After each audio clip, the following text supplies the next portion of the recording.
we really still remember the time when we started talking about Mass Effect. It was after we'd done Knights of the Old Republic, and after, you know, that was such a Star Wars Knights of the Old Republic was such a tremendous success, and you know, there's a lot of passion that went into that game and a lot of really great ideas. And we were sitting, Ray and I were actually chatting a lot with Casey in those days, and you know, we were sort of thinking about, okay, what's next? What's the next thing to tackle? And I think what we really want to do was to blow it out, you know, to really make it big and broad. And you know, that's kind of where this whole concept of exploring the galaxy and, you know, having a really giant story.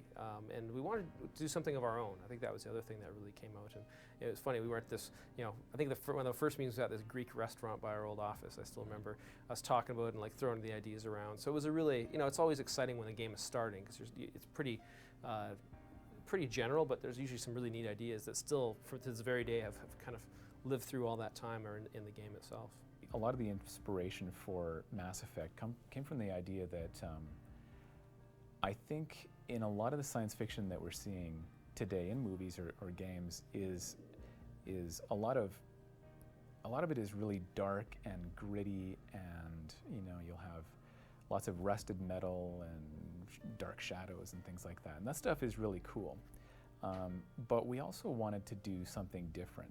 And when we thought about what's different from those things that are being done, one of the things that came to mind is for myself and the art director, Derek Watts, there is kind of an entire genre of art, like kind of futurist art, that was especially done in the early 80s and late 70s, where things are they're just extra sleek. They kind of have a graphic design sense, or even like an aerospace design sense to them. They look like they're drawn with a compass and a ruler, and you get these very functional but very sleek looking designs.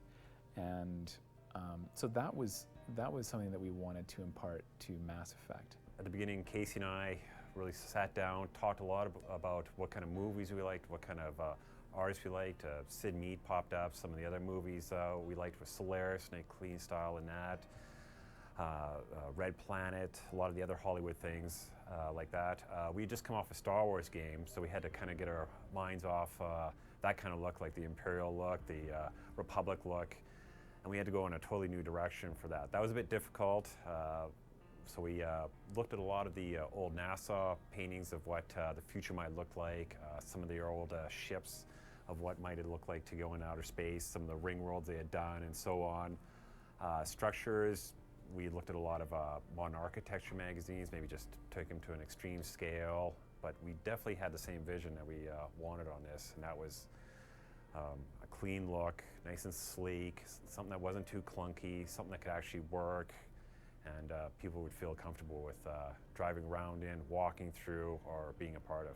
So there was a year of nothing but, you know, what is our IP, what are we trying to make here?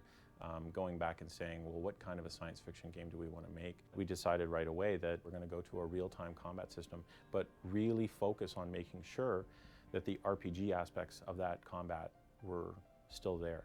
Meaning, as I progress through the game, I'm getting better, I'm able to upgrade my character, my gameplay is evolving as I move through the game, but it's all done in real time.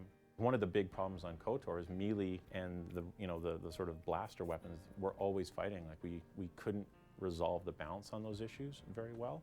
So we made the decision, we're going to use ranged weapons for this game. And actually that decision has made it much easier to design, and it's made it more fun.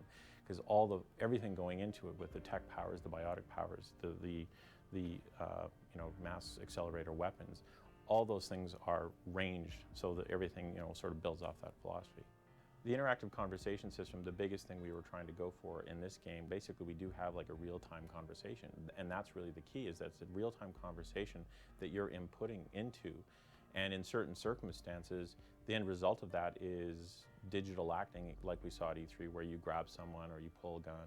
So you'll see like that payoff when you do like the traditional Bioware intimidate and charm.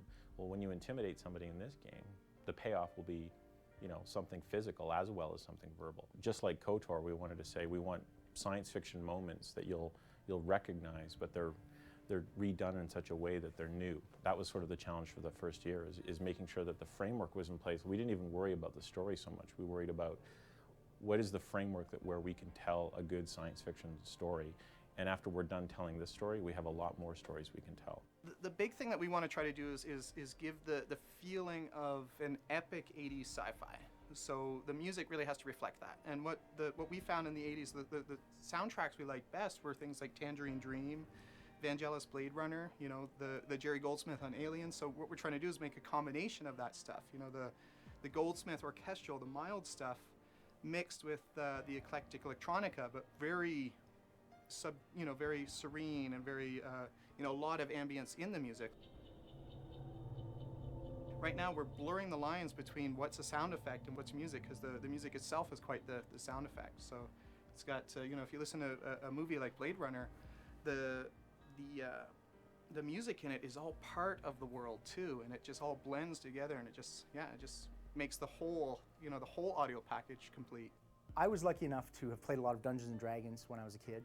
I was, the stereotypical geek in his basement with his friends, which gave me a real understanding of role-playing games and how the experience of role-playing takes place, how to tell a story while you are allowing people to make choices and go along the way, changing things. It's not a linear style of storytelling. That's very much what we do here at BioWare. So that kind of gave me the grounding in the understanding of our story structure. So in terms of inspiration, I think, as Greg described, we've had a desire for a long time to make a new IP at BioWare that's going to really excite the fans in a science fiction environment. And so this is that IP. Mass Effect is what we've been striving for. And I think what we're trying to do in terms of the emotion in the player we're trying to convey is we're trying to make players feel inspired. The new generation of video game players, the new generation of people who enjoy role-playing games or story-based games, we're trying to inspire them the same way that we were inspired back in the late 70s, early 80s, mid 90s when we played RPGs, just as ourselves. We're big fans of these games ourselves. So I think it's our dream ultimately to create that kind of same feeling and instill that emotion and inspire a new generation of video game players. I think you just revealed how old we actually are.